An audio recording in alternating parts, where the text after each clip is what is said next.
I often begin my social work graduate school classes with the statement, social workers are the best kept secret, and we need to break that silence by having a social worker at every table because social workers are human capital experts and they provide value in every human interaction, whether it be traditional therapy or in a business setting as a manager or as a CEO or with a CEO.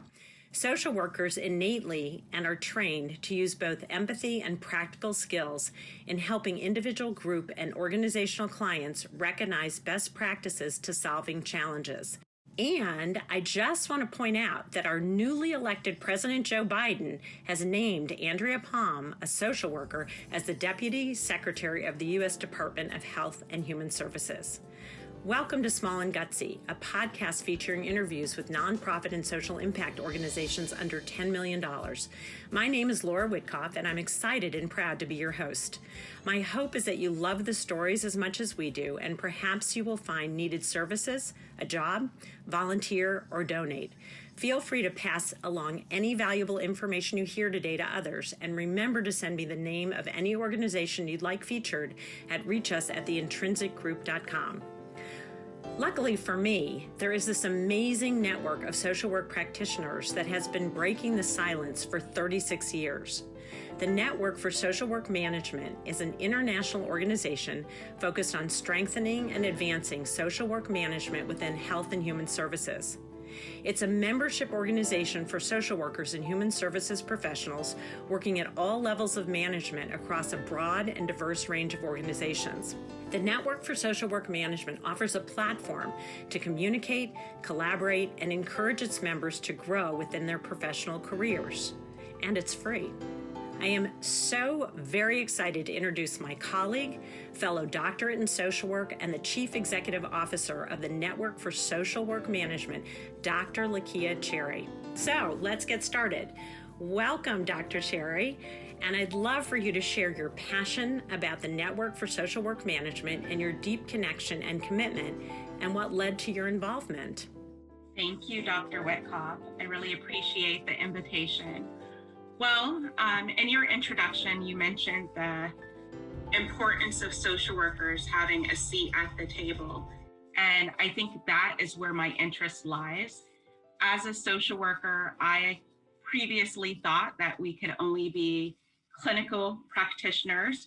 That is what I had always seen and observed, no matter what setting I worked in. It wasn't until I worked at a tech startup that I began to see social workers doing different things, which made me curious what would happen if we were given more tools and encouraged to really branch out outside of clinical practice. And so through my work with the tech startup, I learned of the Network for Social Work Management. I had not previously heard of it. I was currently in a management role at 2U Incorporated, and I was utilizing other sources for management knowledge for leadership development. So when I learned about the Network for Social Work Management, I wondered where it had been and why it was such a secret, especially for other social workers like myself who were now moving into leadership roles. Fortunately for me, an opportunity came out to apply to become the executive director, CEO of the network. Initially, I was hesitant, but I applied, and I applied because I realized that if I could figure out how to update the brand and the presence of this organization, we could do some really great work for social workers who, again, need us and need this training and need this visibility, but also for others outside of our sector. What a great story. The brand piece is so important because it was an unknown thing. I hadn't known about it either until the last, 5 or 6 years for probably the same reason. And similar to what I think Small and Gutsy is trying to do by raising the visibility of the smaller sector, you've had that same challenge. So share with me, since you began, some of the things that you've done, because I've certainly seen them as a member, to expand the visibility of the network, because I believe it has since you've taken leadership there. Well, I've been here 7.5 years, so I've done quite a few things. One of the first things was to update our website within budget. When I first found out about the organization, the website hadn't been updated and geez, probably about 10 years, 10 to 15. It was very outdated in its look and its appeal, in addition to the collateral materials. So the handouts that we would give that spoke about the organization, all of those things were significantly outdated. We have a very small budget, so I needed to figure out what we could do within budget to elevate us somewhat. So we went through a first redo. It lasted for about a year, and then I thought we could do better. And so around that time, I learned of Catch a Fire. And Catch a Fire is an organization where small business owners and nonprofits, you can pay an annual fee in order to get freelance services pro bono from experts in various fields. So whether it's marketing, whether it's web design and development, whether it's financial stuff or what have you, you pay that $2,000. You can have a certain number of projects at a time. And so I utilized Catch a Fire for about a year when I first got started. And that is how I learned about my next web developer. And they updated our website again. And they, in addition to that, helped me with improving some of our branding. The next approach was to increase our visibility and the amount of followers we had on all of our social media platforms. So we updated our headers and we began posting content numerous times throughout the day about leadership development and about management. Stock images, hashtags, repeated posts, we were able to grow the network significantly. You mentioned in your introduction that membership is free. That also helped because when you have a marketing plan and then people see that they have an opportunity to receive so much at no cost, why wouldn't they join? You can always join, see if you like it, and unsubscribe, which is something I always tell people, but that really helped elevate our brand and increase our access to people around the world. It's such a wonderful network because people have access to each other in terms of the collaborative piece. And so share with me some of the membership offerings you have for folks. You can just list a few. You have a lot, so. We do have a lot. So, well, prior to this interview starting, we were talking about the network's annual conference. For 31 years, our organization has held an in-person annual conference. That is something that is typically attended by 350 to 500 people from around the country and a few people internationally. It's a multi-day event with receptions, networking opportunities, in addition to keynotes, panels, workshops. Due to COVID, we had to postpone the event last year, but instead, we're now working on an inaugural Forward Thinking Summit, which will be a 5-day virtual event. So that's one of our offerings. We also have had a policy fellowship program for the last 4+ years. We've had well over 50 social work leaders from across the country go through and experience this fellowship.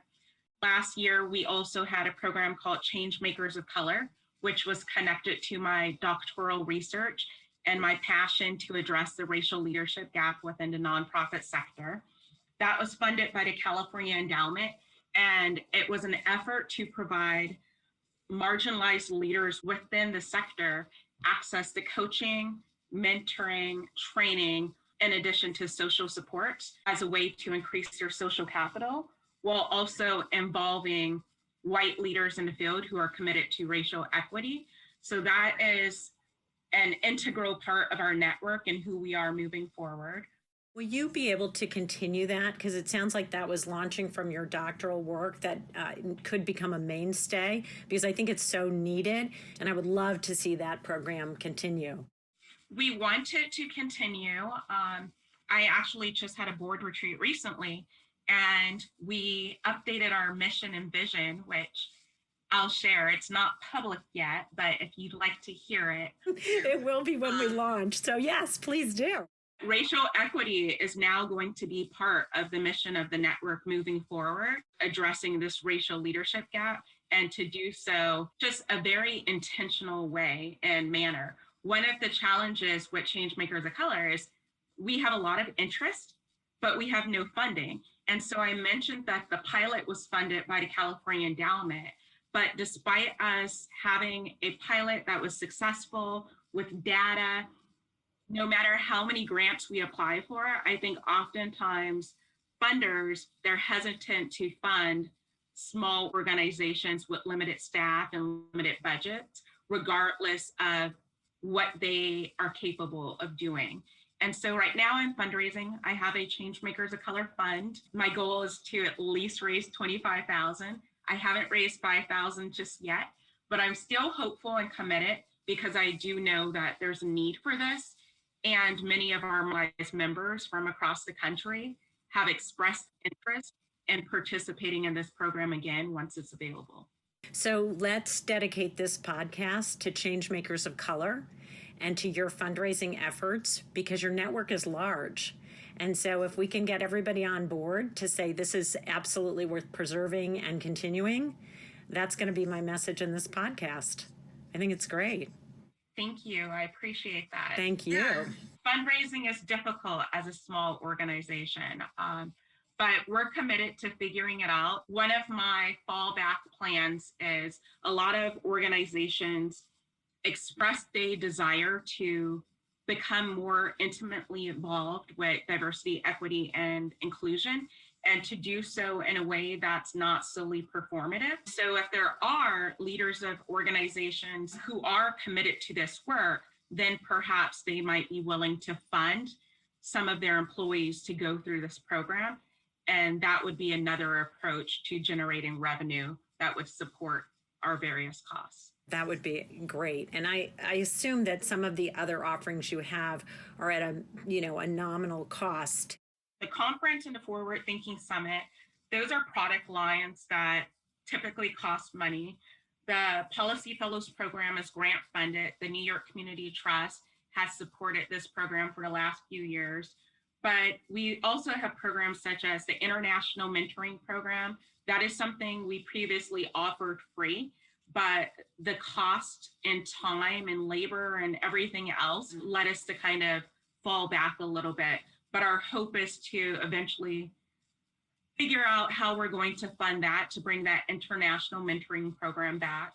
We also have an Emerging Leaders Institute. People typically pay a small fee of $50 to $75 to participate in that. We have a Doctoral Scholars Institute. This one is typically sponsored by an academic institution.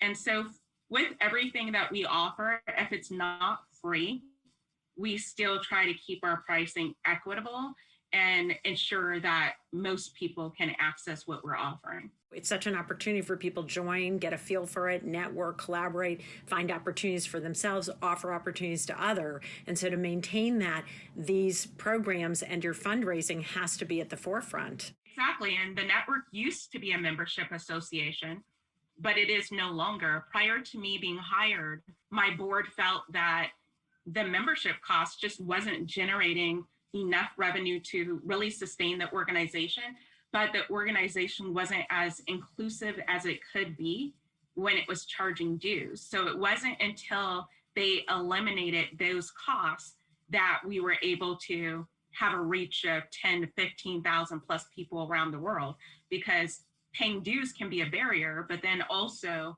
if you have, say, one or two staff, how are you really effectively going to manage when it's time for you to pay dues, when it's time for someone else to pay dues, especially as people are joining and signing on at different times, and then there's different offerings.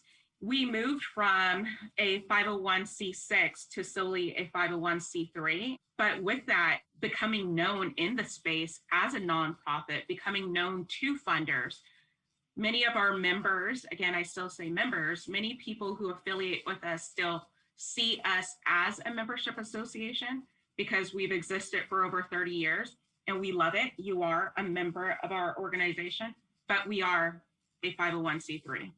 Very strategic. Again, we're still trying to figure out all of the strategy behind it, but we saw that it would open us up to so many more opportunities once we dissolve the C6. I have a question about the upcoming summit called Forward Thinking, and I know it's your first one. Can you share a little bit about that? And then maybe talk a little bit about how that will be different than your in person conference events. Well, it has the same theme as our postponed conference, which is a vision for the future, maximizing social impact. One thing that's definitely different is that it's virtual. Our typical conference, while it's multi-day, is typically 2.5 days, and this summit will be 5 days. It will start around noon East Coast time and go into evening. But then also we're honoring the presentations that were accepted from our annual conference. And so some of our regular members and conference presenters, they'll be presenting at the summit, but they'll be doing so virtually. We plan to allow them to either pre-record, which isn't preferred, or to present live, which is my preference. We'll have a keynote speaker. We're hoping for 2. Right now, we're trying to confirm Wes Moore. He was supposed to be our keynote speaker at the conference. We hadn't announced it yet, and then we literally had to postpone it. And so we're hoping to bring him back. There's also someone else who is very well known that I'm hoping we can get. Other things, you may know that I am in the New Futures Fellowship through Portland State University and the Robert Wood Johnson Foundation. And so with this fellowship, I'm focused on the future of work with a focus on leadership and racial equity. Futures work is extremely important to me, as well as the network moving forward. And so each day, Dr. Laura Neeson is going to do 5 to 10 minute demonstrations with participants on different aspects of futures thinking. So that is something to get people thinking in a forward way, but also to give them the practical skills and application of these concepts. So that's something that's new.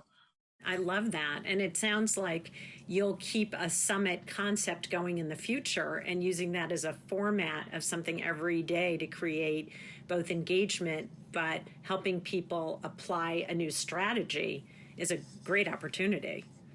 This is my plan. A lot of conferences are so theoretical that they're just boring. I don't like boring. And so people want to learn new skills. They want to know what it looks like in practice. And so the goal with the summit is to make our offerings accessible to everyone around the world outside of social work, anyone interested in the social impact space. But then also connection and networking is extremely important. I spent the last 6 months paying attention to how other organizations were moving their conferences online, what the feedback looked like, what some of the complaints were. And while I don't know that ours will go off without any problems, I mean, it is a virtual world, so I expect that it won't be perfect. Connectivity and networking is extremely important to me. That is one of the things people often talk about when they come to our conferences in person, is the fact that there's such great, rich networking opportunities. So we're working behind the scenes to figure out how to ensure that this summit has that component, that it's not you just log in, watch a pre-recorded webinar essentially, and then sign off and go back to all of the other tasks that you have to do for today. But you're like, oh my gosh, Dr. Witkoff is online. I'm going to message her. Let's create a podcast room where we could talk about all of the different social impact podcasts and how we can support each other. And so there will be a lot of strategy ahead of time to ensure people understand our platform. I am totally there. I love it. I love the concept. And what I love specifically is that you are absolutely geared toward active engagement, not being passive. So rather than just listening to something, you are really broaching on how do we actively engage, try things out, talk about them in real time. And then collecting data. So if we try something and you don't like it, we're going to be paying attention so that we can modify and improve for the future. And so we're going to try our best for this inaugural event to, do as many cool interactive things as possible. But then if we miss, we'll just learn and improve the next time. Yeah, I think it's great. I think if you don't jump in, you don't learn. And it's being, both you and I adore Brene Brown, it's being courageous, it's being daring, it's being vulnerable. And all of those things are really powerful and good and necessary in the nonprofit social impact space, or things wouldn't change. Exactly. Our organization is fully stepping into the arena without armor and knowing that we have grounded confidence and the tools to, sustain us and to survive regardless. So we're ready. Yeah, I love it. You've described sort of my audio journey in producing this podcast and seeing where it goes and hoping that it helps and raise visibility. And you're a main feature because we're in alignment around that. It's really remarkable. So other assets that I know you have that I absolutely love because I read them and think they're really cool. The Monday Morning Manager. Say a little bit about that. It's very cool. It's a great title. Thank you. I'm glad you like it, although we actually haven't had a Monday morning feature for some time. Perhaps you could be our next feature and we can promote your podcast. So it's been around, for over 7 years. I think it came from something like the 5-Minute Manager or something like that. When I first came to the network, again, we talked about the importance of social workers having a seat at the table. I realized that there wasn't much visibility for social workers who are in leadership roles, who are managing organizations. If you were a social worker who had those interests, it would be really difficult to see or identify those people. And because our organization had a diverse national, international audience, I thought, why not feature them? Let's create a template where people can self-identify or you can refer someone. We ask you a few questions and we broadcast and help promote you. We do the self-promotion for you so that other people can see that we're out there, that we exist, that we're doing amazing, cool things. But then you can reconnect with your old colleagues, your old mentors, your old friends. You can get consulting opportunities and other job or publishing opportunities, which we've seen. So that's really where it came from. It came from wanting to promote the leaders among us and letting our own profession know that we're out here and we're not going away and that we're doing amazing things, but letting others know, like, wow, social workers are not just clinicians. There are social workers in non-traditional roles around the world, and you should be paying attention to them. I love that connection because as I, introduce this podcast, I really believe social workers have, again, both this innate capacity and then learned capacity through, knowledge and skill building and education and so on and so forth, to really be a member of a management group, a change agent in various capacities, and really do need to be highlighted for their vast ability to look at things through multiple lenses. I've always thought social work as a title is an outdated name. I would love to start a campaign to change the name because it doesn't fit what we all really do. It's funny that you say that because with my futures work, a question that keeps going around is whether or not social work will exist or be relevant in the future. And my quick, immediate answer is no, and that it shouldn't, and that it could be redesigned or restarted, reimagined. But the future I envision wouldn't have social workers as we are right now. And I also feel that with our branding as is, we need a redo. Okay, so not to put one more thing on your plate, Dr. Cherry, however, you and I need to start a campaign to think about changing the label because it's a label that doesn't fit anymore. Yeah, definitely. If you do all the work, I'm in. We'll figure out a way to do it together. You've got too much energy. I got to capture that energy, and together we'll figure out something. I know you also have a network career newsletter, and you have a Saturday morning coffee. Yes, so there's the Saturday Morning Buzz, a personal favorite of mine. And that really came from the fact that I was reading the Harvard Business Review all the time, and I was reading Stanford Innovation and Fast Company and INC and Entrepreneur and Forbes and all these other places. But I often wonder, are other social workers and others within my audience reading these things? And the more I read them, I thought we should know this and we should be producing similar content, which I just wasn't seeing. So I figured, because I'm already reading it, I'm going to start sharing it. Initially, we started the Saturday Morning Buzz. I believe it was every week, but that became too burdensome. So we moved it to every other week.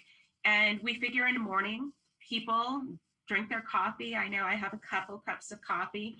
And in the past, you would grab a newspaper. As you're settling into your morning, why not get a little bit of development in?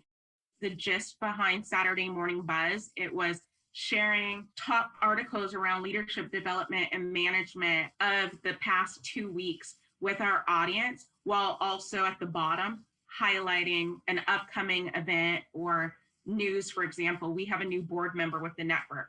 So the most recent buzz highlighted that this new board member had joined. Other things that we've recently included are podcasts.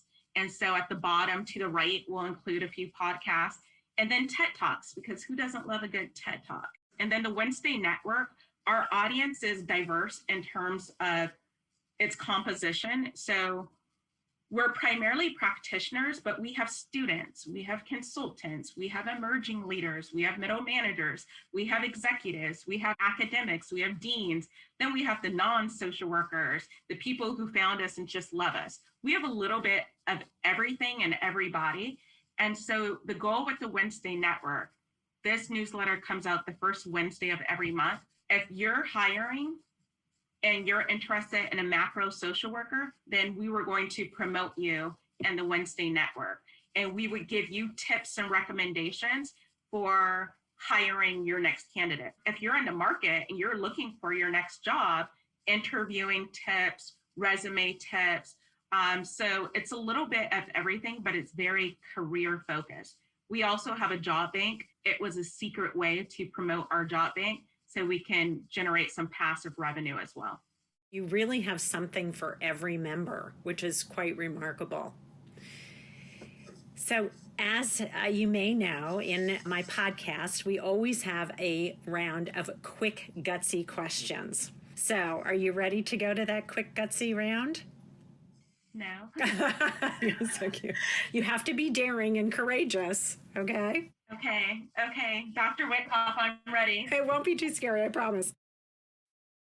What is at the top of your wish list, but the answer can't be money or funding?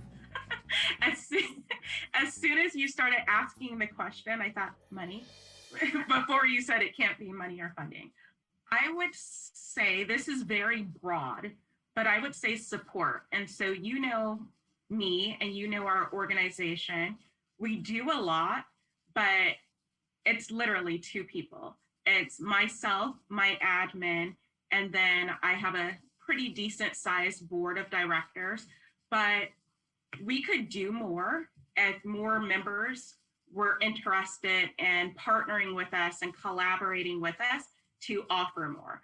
And so if people wanted to do something similar like what you're doing right now with the podcast, to feature our organization and help with visibility, if people wanted to support and share what we post on their social media platforms, help give broader recognition to what we're doing to people outside of our typical audience, but then also using your talents to invest back in our work. I think that's an incredible wish and a wonderful wish, and we really should be doing that for each other.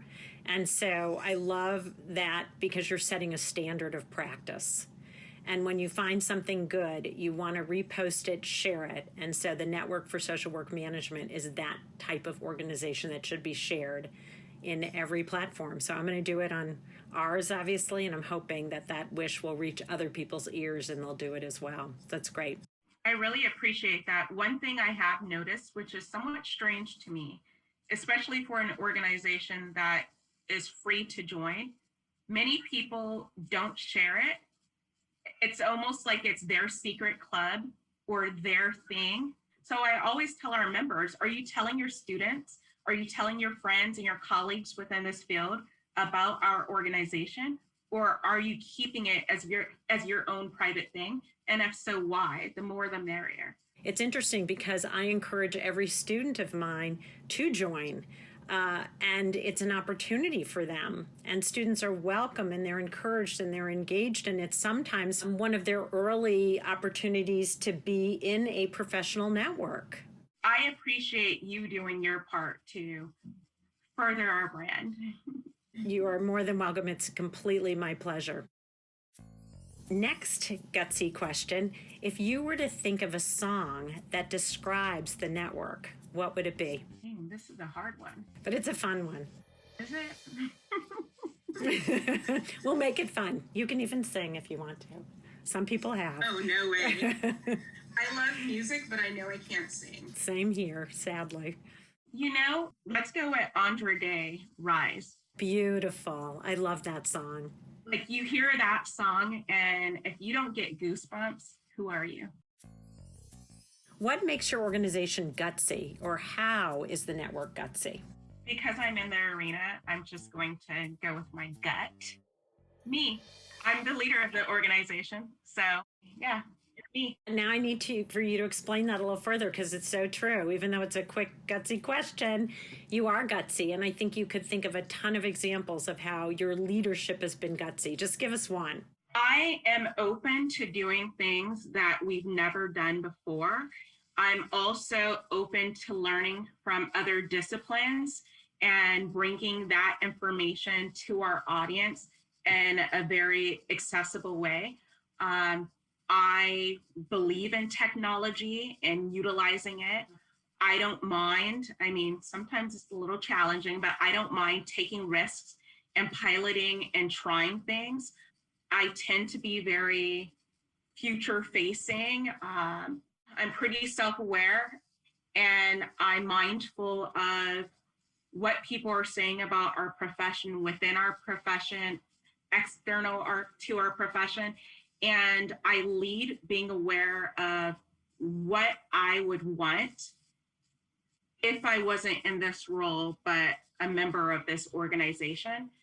And that drives me and that inspires me to create and partner and to bring new things to this audience. Beautiful answer, beautiful response. And it gives empathy, in a way, a new meaning, because empathy and being gutsy can go hand in hand.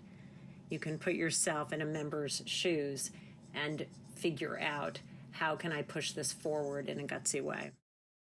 What is something that outsiders or maybe even insiders don't know about the Network for Social Work Management?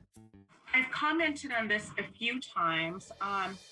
For example, many people think that we are still a membership association. People are often surprised that we don't have hundreds of employees behind the scenes, that it is 2 people.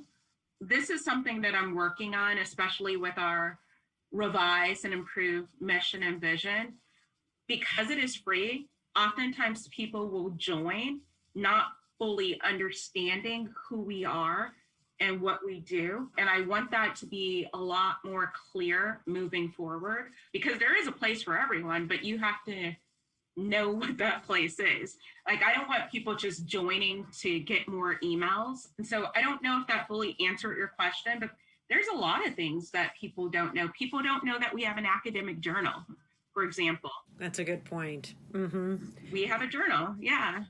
It's on your website, but you're right. We hadn't talked about that. So thank you. If you could get one celebrity or influencer to endorse and talk about your organization, who would it be? Well, of course, it'd have to be Dr. Brene Brown. I was just thinking, perfect answer, of course. Yeah. No question.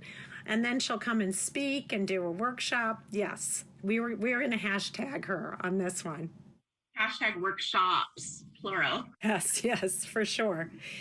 How should people find the Network for Social Work Management? What's the best way? I would say the best way would be socialworkmanager.org to browse our website, look at the different sections, see what we have going on, and then write down questions you have that are unanswered after your review.